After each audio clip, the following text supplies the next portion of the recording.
I hope you all like pictures and code, otherwise this presentation is going to go downhill very quickly.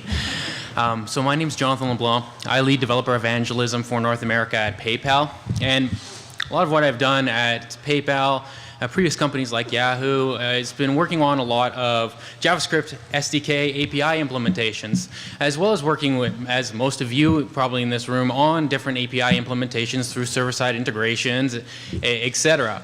And other than server-side implementations, where you can build out a similar flow from language to language, JavaScript API development, as well as the SDKs and libraries that are built on top of those APIs, are much more complicated than anything that you're going to build within your server-side implementation, and usually involves a much more custom build.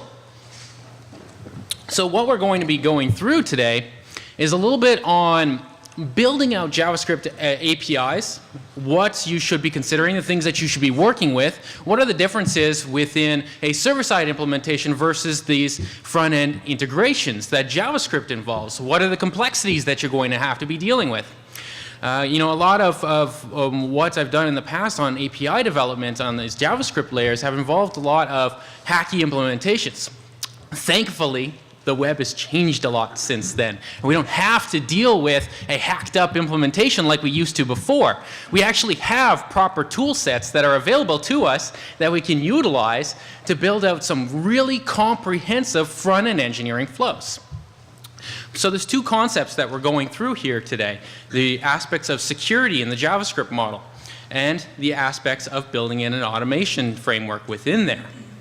Now, what do I mean when I'm talking about automation? What are these concepts here? Well, I'm not talking about automating the entire flow. I'm not talking about implementing just a direct call and getting back everything that you could possibly need. What I'm talking about here is building out the correct tool chain for working with a front-end engineering environment like these JavaScript APIs, and removing a lot of the complexities that are traditionally there. Removing all the aspects of working within the individual browser model that might block a lot of your attempts to securing these API infrastructures. These are the things that we want to remove in these automation constructs. We want to make it a very seamless developer integration to speed up all of those implementations. So these are the things that we're going to be looking at. Now, within JavaScript, a lot of you probably in this room, and think back of when you first started and where a lot of new engineers are going through right now. This is how JavaScript can feel at times. Now, think back to when you were first starting to work with JavaScript, and maybe you made your first cross-domain AJAX request, and you got oh hey, same origin policy. What the heck's the same origin policy, and why is it preventing me from making an API request? This works perfectly fine in Python, works perfectly fine in PHP. Why doesn't it work here? Well, that's because JavaScript's inherently different. You are going to have to work through a whole slew of different browser model complexities that you wouldn't have to within a server-side implementation. So when we're working with the JavaScript model, there are a number of main challenges that you're going to have to look at, especially when you're building out an API infrastructure for an existing data project. So you want to release some of your data externally, or even if you want to use it as an engineer yourself, leveraging off of another company's data sets through their API integrations, there's going to be a lot of things that you're going to have to consider. Now, first off is that nice same origin policy. And how many of you here work with JavaScript on a regular basis? Good. I figured that. It's the right conference for that. So you're probably very familiar with working with API infrastructures within these and dealing with the browser security models. And it's not so much at bypassing these security models where it used to be back in the day. you now have the correct tool set to be able to finally work with them in a very nice, easy construct with existing tool sets that are already built out for server-side integrations. Within tool sets that allow you to build in these security models without having to hide it from the end consumer or find a different way of proxying your requests through to a server-side implementation, for instance. So the same origin policy is something that you're going to have to deal with on a regular basis, and a mechanism that you're going to have to build a security model around in order to work with. Then, aspects of keeping private keys private. Now, how many of you here have worked with OAuth, OAuth 2, or any token-based security mechanism? Good, good, good. Well, you're very, very much familiar with the concepts of consumer keys, consumer secrets then. Think of them like username and passwords that are revocable at any given time. It's just a much easier, secure methodology for actually building in a secure integration within an application. It verifies that an application is indeed what they signed up for, that it's coming from the same domain, et cetera, et cetera. But within the JavaScript model, one of the biggest complexities is that you have to find a way of keeping those secrets, the passwords essentially, private.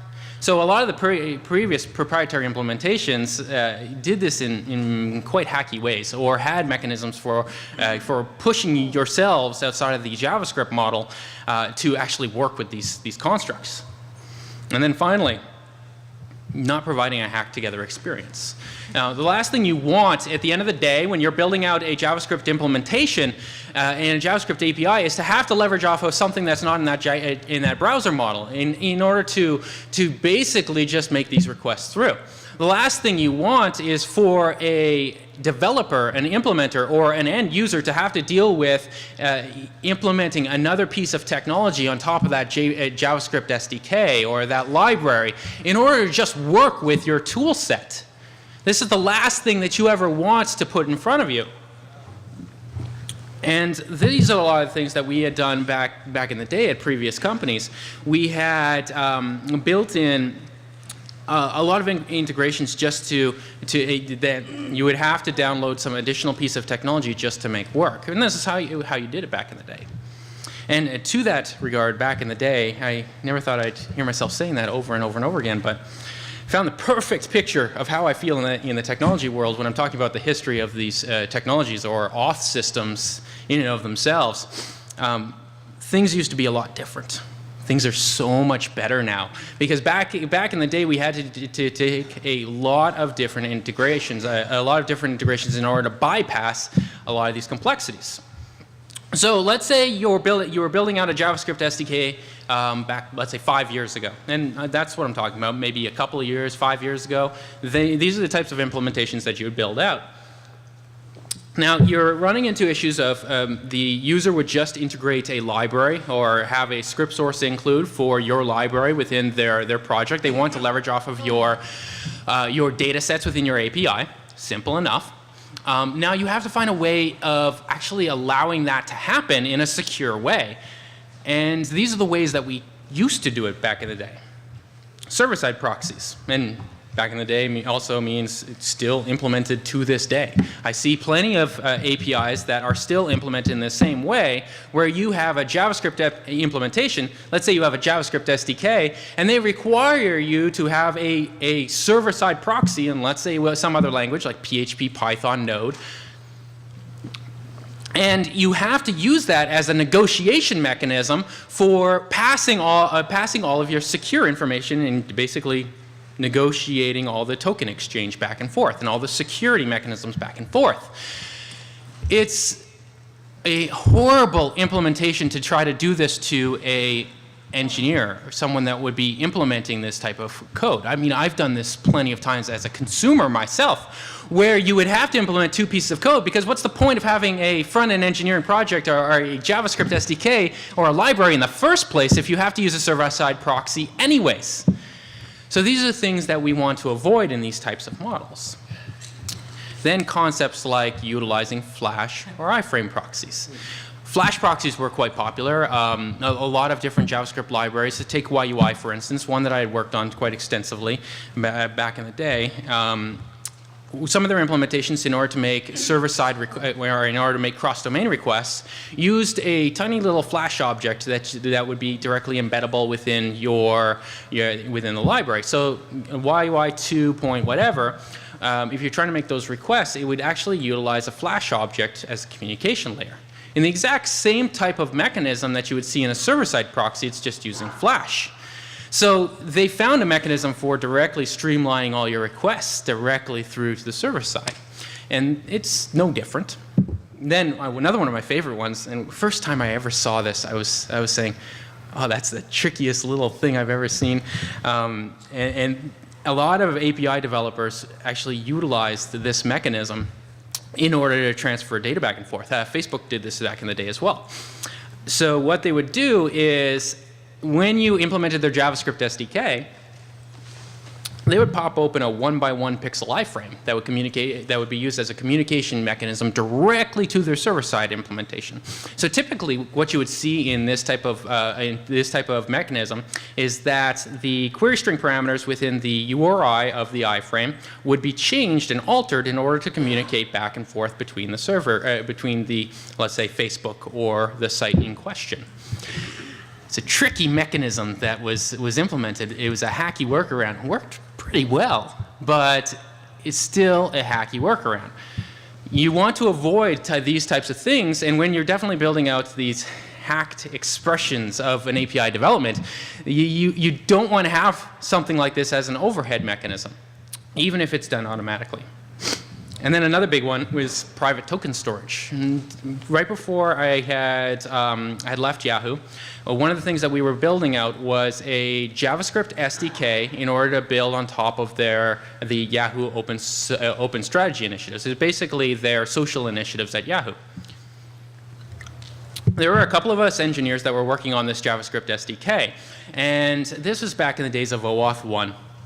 Didn't really have good front-end support for the JavaScript layer. It usually was a proprietary approach that you would implement, but we utilized it as a mechanism and just altered how the communication actually happened.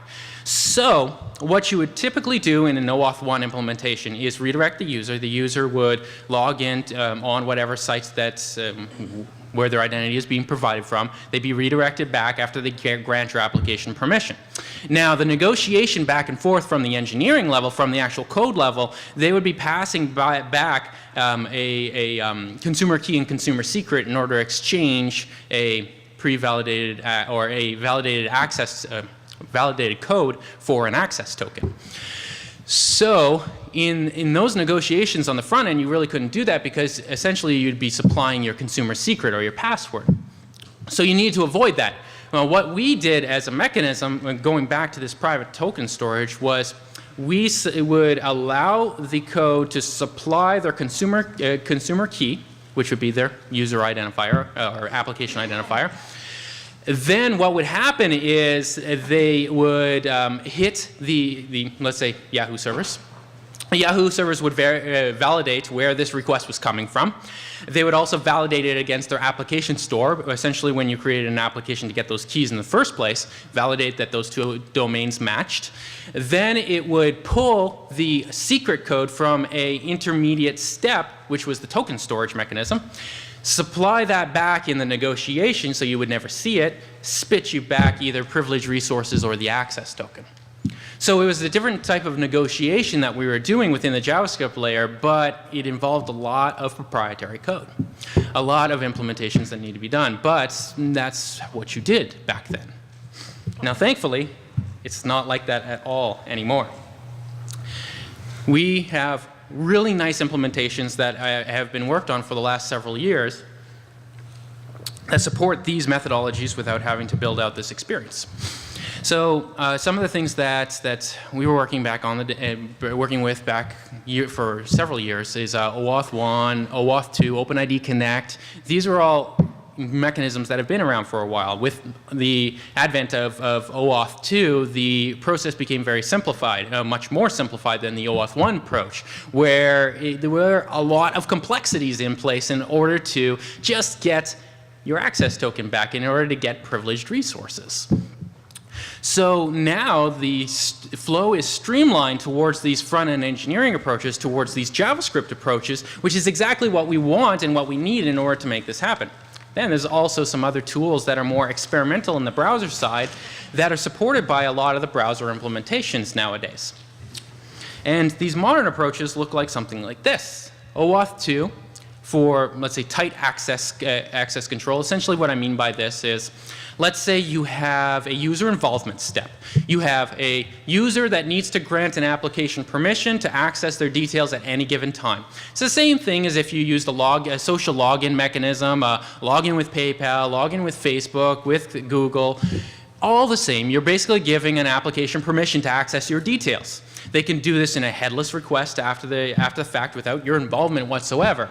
So this is exactly what you want to be giving access to. And let's kill off that. So what we're trying to do with these types of negotiations is really just have a user involvement step. Now, there's these other experimental mechanisms, and these are the things that we're playing with a lot over in the PayPal world when we're building out a JavaScript SDK implementation. Cross-origin resource sharing is a technology that's supported by a lot of the modern browsers, Chrome, Firefox especially. And it makes negotiation very easy if all you really need to do is to figure out if an application is valid or not. Essentially, if you just need to validate if an application can indeed request permissions or request data, then CORS is a perfect methodology for that. And very easy, very streamlined. So think of it this way. If you need user involvement, if you have privileged information from a user that the application needs to gain access to, OAuth 2 is a really good mechanism. If you just want a simplified approach in order to validate whether an application can access public information, let's say building out a fire hose of data and you just want to rate limit them, ensure that they don't crash your servers, then CORS is a really nice implementation. This is why we're using it, because we're using CORS as a negotiation mechanism in our JavaScript SDK in order to just validate whether an application can make payment requests. So that's all it really is. So let's start things off with looking at the OAuth 2 implementation. So a lot of you might be familiar with OAuth 2 in a server-side approach. In different server-side languages, they have a unique flow. This flow is slightly different from that because, again, you are not supplying a secret code back. So in the OAuth 2 world, what would happen when you're trying to actually request data in a server-side implementation, you would redirect the user to log in. They would log in, grant permissions, and be redirected back. When they're redirected back to the site, they're redirected to a URI that you specify. And in that URI on the query string are several query string parameters, one being a code. The code can then be taken, and a HTTPS post request can be spit back to, let's say, PayPal, in order to exchange the code along with a consumer key, consumer secret, and a few other parameters for an access token. Think of access token, if you're not familiar with the concepts, as a skeleton key for accessing a lot of user privileged information. So that's how it would normally work, but that last post request that you're making out, you can't do that and supply a consumer secret through and have it be secure. So that's where the differences really happen here. So let me show you how this is actually going to work. If you've used OAuth 2 in the past, this is going to seem very familiar. You first build your redirect URI. And this is going to be where you want to push the user to when they first click a button or what have you in order to log in. So it's going to push them to the identity provider site, let's say PayPal. So your URI looks like the authorization endpoint, which when you sign up for an application on whatever service you're pushing a user through, you're going to get your consumer key, consumer secret, and you're going to be given a series of endpoints that you're going to hit. Authorization endpoint is one of them. So then you're going to supply a client ID, a response type of token, because you're going to want the token back at the end of the day. A redirect URI, where the user should be redirected after they actually grant permissions. And then a scope parameter. Scope parameters are basically just the information from the user that you want to gain back. And this can be profile information, it could be what have you. It's defined really by the site and the API implementer themselves. But the scopes are not a required parameter. The scopes can actually be bound when you create an application ID. So when you create an application, you can say everything that you want, and then you don't have to supply a scope. Facebook's type of implementation is the opposite, which is a dynamic implementation. So you define what type of information you want at any given time when you're making this request. So it can change on the fly. So in the JavaScript layer, this is what this thing will look like. So what we have is we're just building out the auth URI, which will contain all those parameters that we just talked about, the authorization endpoint and all those different parameters. Now what we're doing here is we're just using jQuery to bind that URI to the href of a button. So now when the user hits the site, we basically run this code, bind that URI to the button. When the user clicks on the button, they're going to be pushed through this flow. So we can just do this dynamically when this loads, when the site loads. Then the user goes through, logs in, and is redirected back after they grant permission. Then we have to, this is where the things get a little bit different from the server-side implementation. Instead of passing back a code parameter, which we would then exchange for an access token, the access token is supplied back in a hash mod. So you're redirected back, and in the query string is a hash mod containing your access token and a few other pieces of a few other details. So it would be information like the access token, a refresh token, and a expires in.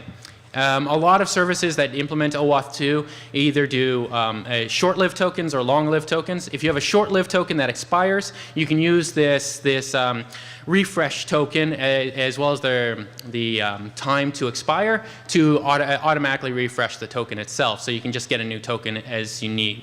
Other services use long-lived tokens, so they're perpetually valid. So you can keep using them forever and just store them.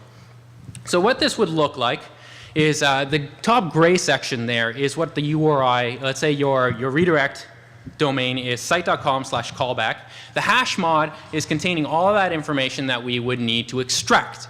So the first thing that we do is capture that hash in just any variable, and then we can just run a quick regex in order to strip out the access token, strip out anything we want. This can be implemented in many different ways. This is just a quick implementation.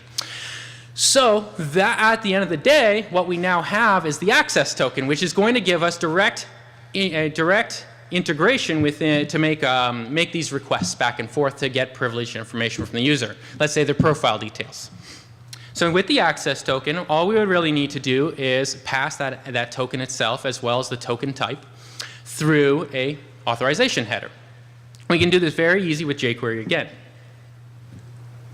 So we would supply a resource endpoint to the cross-domain request that we're making, supply a header of the token type plus the actual access token that we just extracted, and then we can also supply a accept data type for the type of data that we're accepting. What this is going to look like on the jQuery implementation is we'll make a cross-domain AJAX request supplying the URI and within the URL that we want to make the request to.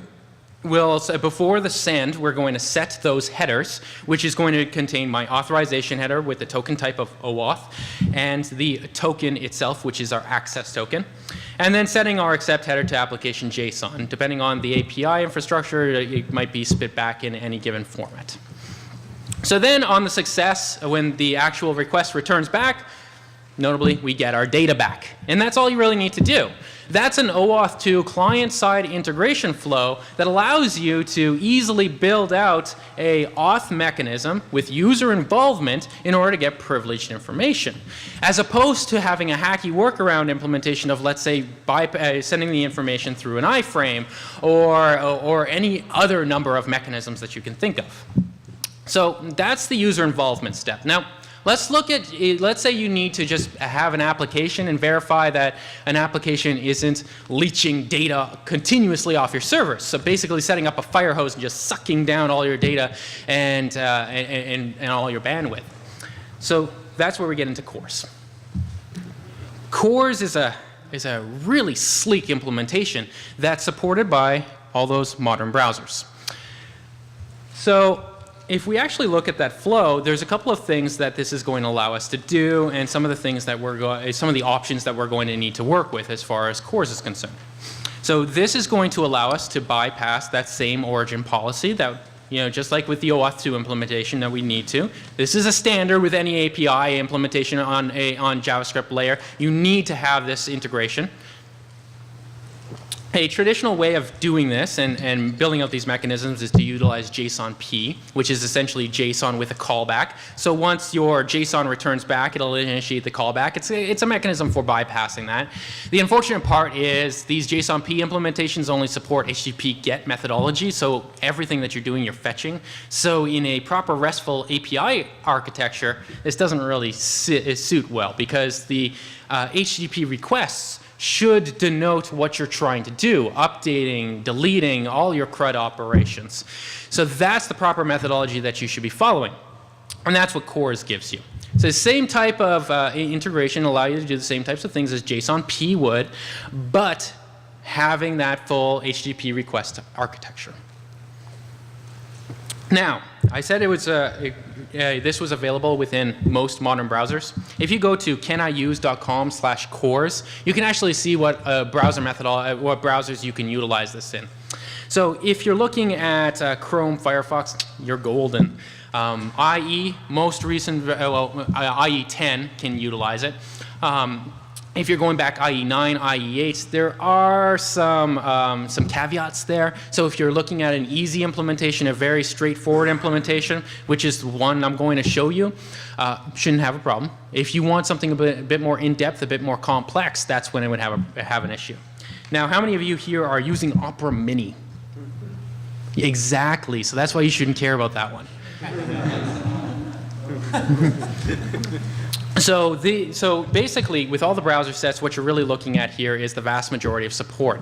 If you have to support a lot of older versions of IE, there might be some issues here. So if you're going back to IE 6, hopefully not. IE 7, IE 8, you should be okay, or IE 8, IE 9, you should be okay, and then 10, you're good. Now, how does this all work?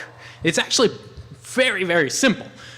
Basically, what you would do is when you're making a cross-domain request, just like we were sending that authorization header through, when we're actually sending through that access token in the OAuth 2 implementation, we would send through another header. And all the header would be is specifying an origin. So we'd say origin and the domain that we're making the requests from. That's it. You just send that request through.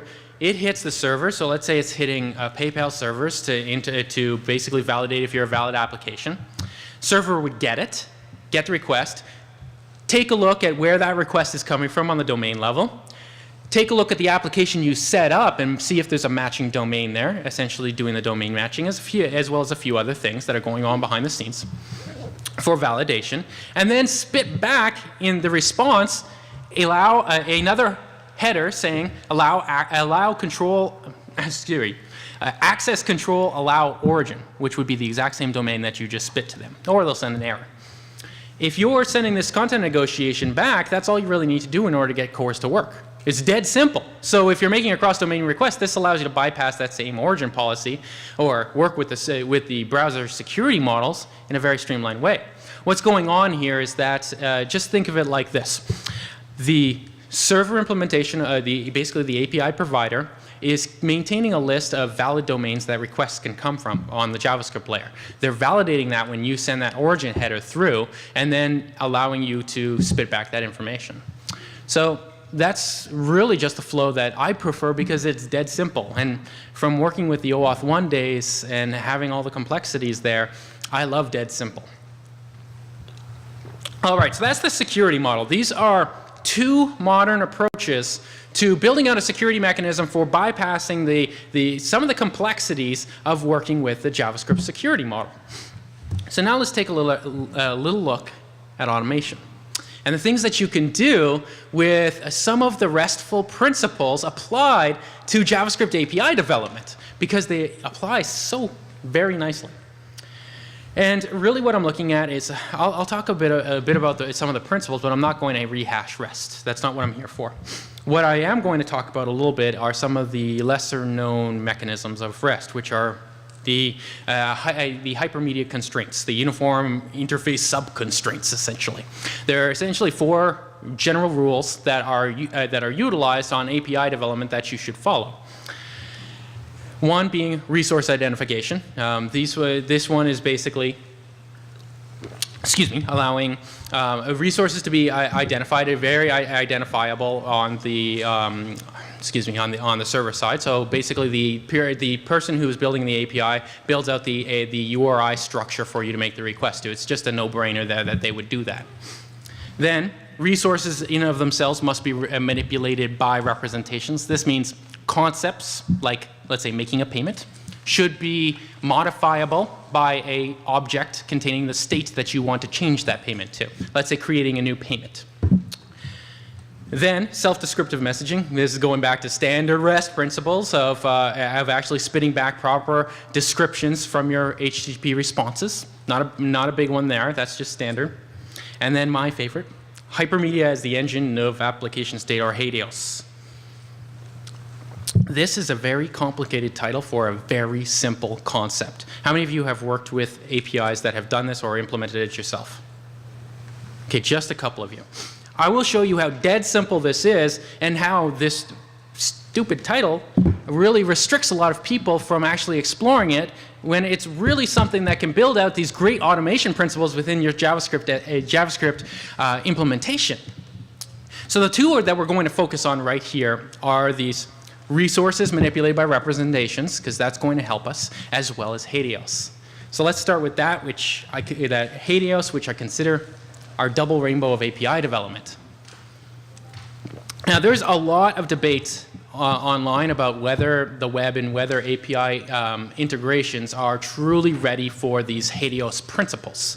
Ready for the principles of actually utilizing these mechanisms to build out an automation suite or an automation mechanism.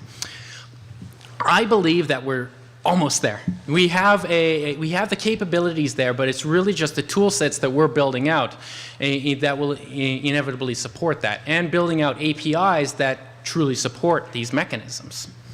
So just to give you an overview of what this actually is this is how we would normally consume an API.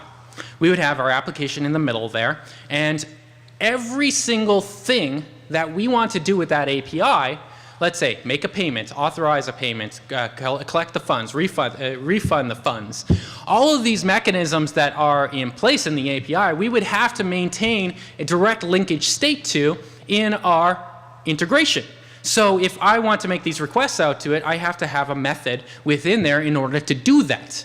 And when the API in and of itself is updated, changed in some sort of way, then I have to go back and actually make those adjustments so that my API integration will continue to work. The aspects of automation in these constructs, in building out these JavaScript integrations, it means that we don't want to get to we don't want to get to that point. We want to get to the point where our single implementation is smart enough to handle all potential upgrades within the API. That's what we can get to with HATEOAS. So this is the traditional way that we're accessing APIs, and this is how HATEOAS allows us to work with it. So let me give you an example. Let's say I would have on the PayPal side, we would have authorization of funds, later capturing funds, refunding funds. Really, you cannot take the actions of refunding or of capturing funds until you actually authorize those funds. So there's one direct entry point within there. So my application in and of itself should only maintain a state integration directly within that first entry point. That should be the only first integration, the only integration that I would ever need to have in there. Everything else should be automatically handled. And how that works within HATEOAS and how this is actually handled is like this. You would make an API request, and this is the raw curl request that you would make. Really what we're doing is making a GET request to some endpoint. This endpoint happens to be an authorization. So we're passing by essentially a URI with all the appropriate fields in order to make that happen. That would be my entry point. That would be the states that I would maintain within my REST integration. Then we pass in whatever headers we need. In this case, it's an OAuth 2 implementation passing through an authorization header. And within HATEOAS, What's returned back to us is the normal response structure. In our case, it would be a JSON object containing all the available information that's supplied back from that request. So it would be all the payment identifiers, all the details about the payment in and of itself, the user identifier it might have in there. So all of that information that we would naturally need in a RESTful integration, as well as this link object.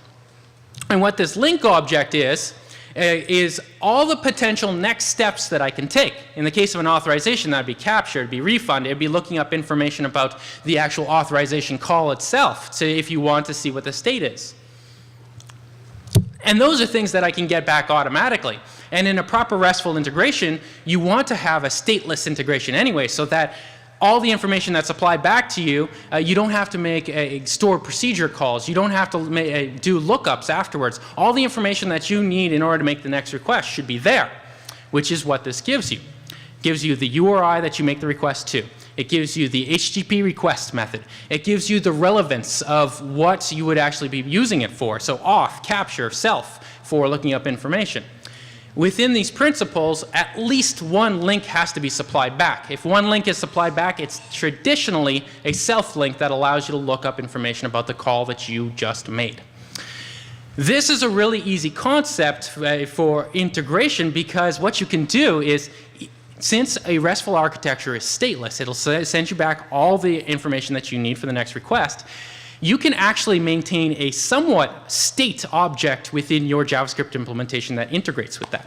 So that would allow you to have a lot of control over your next potential steps. And we'll get into that in a minute.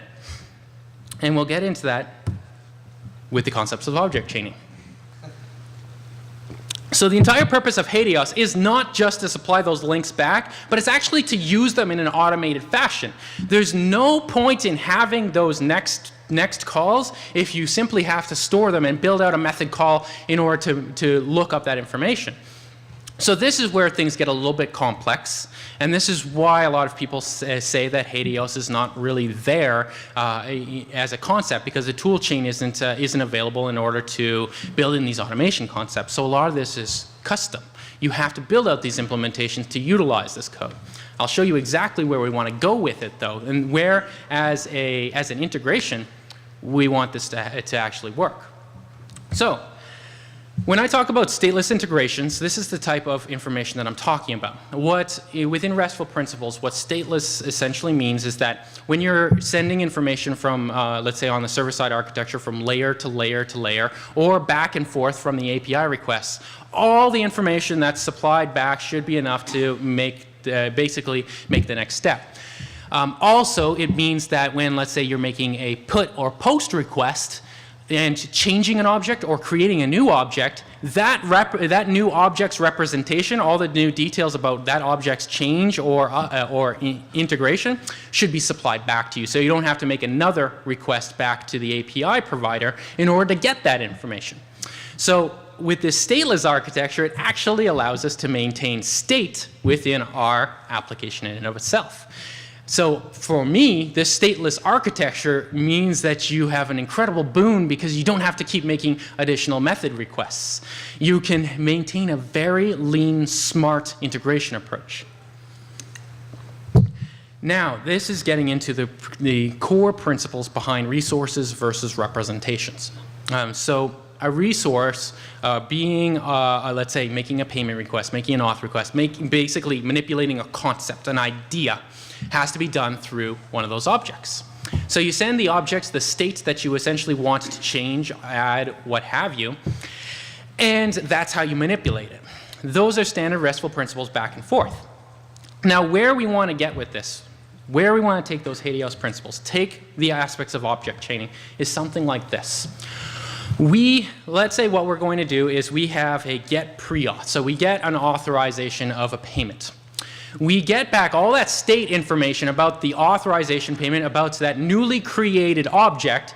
Then we create basically let's say a closure methodology with all of the all of the variable integrations, all the methods that we might need to look up any potential next steps. Then what we can do is call the next method in that chain, which would be, let's say, getNextAction. GetNextAction would pull off of the HATEOAS links that are sent back. The next action towards an authorization is naturally a capture. Then the next action after that might be a refund. So all those mechanisms in place allow you to build out this stateful architecture that's built on top of a stateless system. Then you can simply just process that action.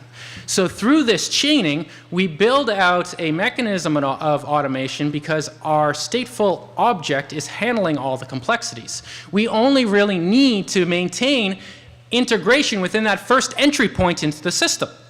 So that means our code becomes very much smaller, very much smarter, and can handle potential upgrades in the API in and of itself. So as the API adds new potential links for next steps, it can handle those.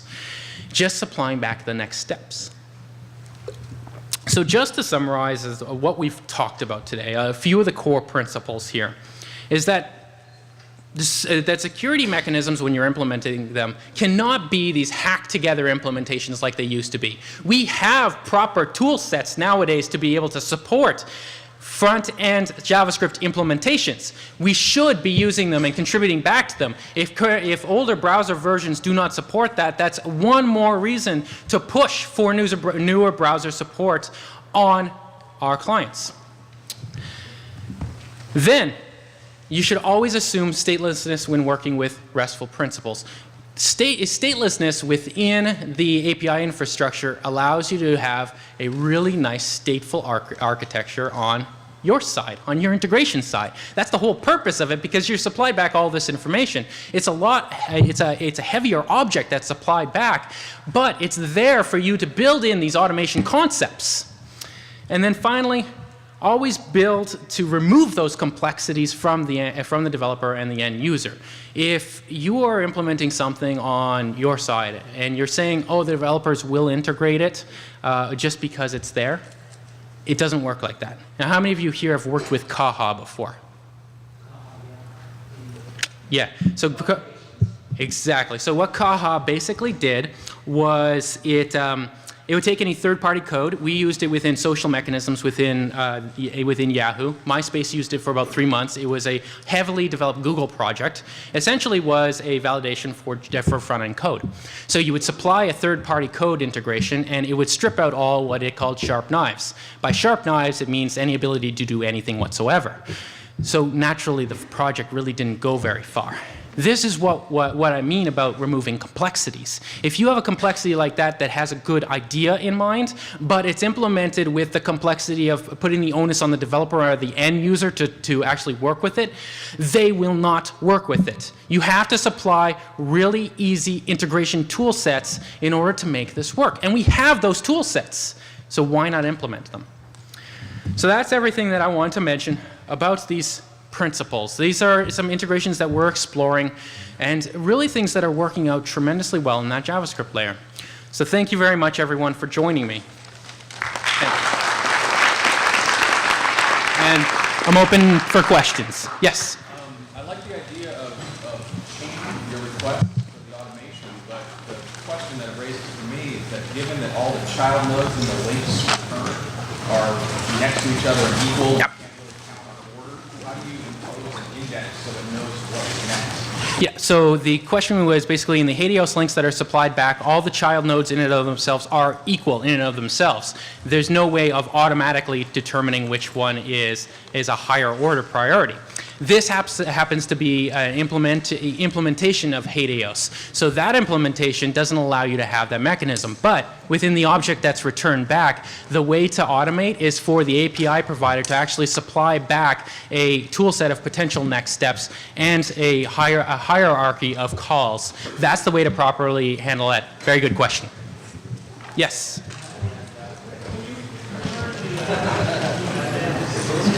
Yeah.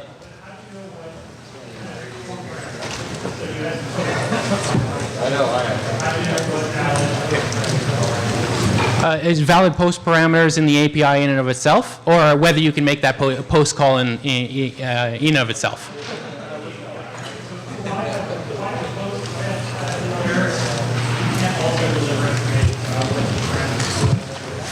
So you're talking about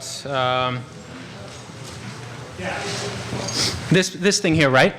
Yeah, so basically what HATEOAS allows you to do is, well, what it needs to do is supply back just enough information in order to make the request. The reason why there's no information about the potential, the next information that you need is because everything's supplied within the URI there. So it's baked right in. If you need to supply any parameters within, let's say, within a post request, like within this one, this is the lowest common denominator. You can make this request, and just because it's a post, you can supply an empty body. So it's lowest common denominator. If you want to have supplied or need to have supplied a post body with specific parameters, those should be there as well. It should be everything that's needed in order to make the request. All right. Well, I'll be around the conference if anyone wants to talk more about this. Thank you very much.